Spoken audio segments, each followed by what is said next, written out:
watching CBS 5 News, telling it like it is.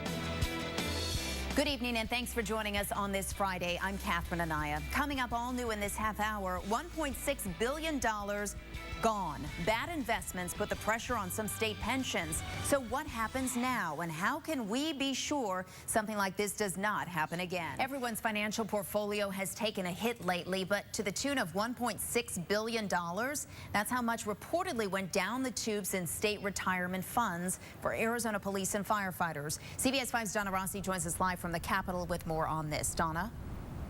Well, many believe that hit to the fund is part of what's driving state lawmakers to push for state pension reform, a system that those who protect us have come to rely on. After 11 years, it's looking like my dream is having to end a little bit early. The dream of Officer Nathan Schlitz was to stay with Mesa Police for 25 or 30 years, but a medical condition is forcing him into early retirement. My pension, because I don't put into Social Security, my pension is all I have. That will be my life support for myself and my family.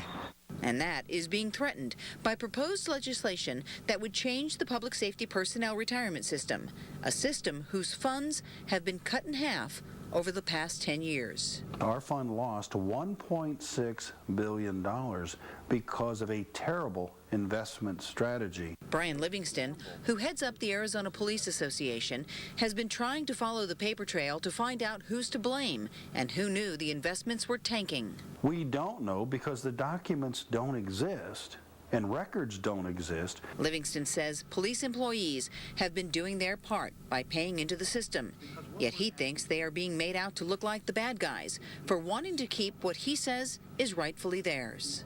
We have done exactly what you asked us to do. We have put our monies away in that retirement system. A system that this public servant is counting on. This is how I'm going to survive.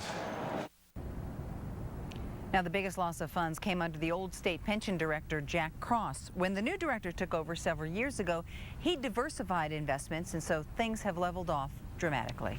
Well, Donna, aren't there pension board minutes and votes on record to trace who made what decisions about what investments? Yeah, you would think so, absolutely. But according to an email that we got a hold of sent by the current pension board director to the police unions that inquired, it says that no documents exist that would shed light on this issue.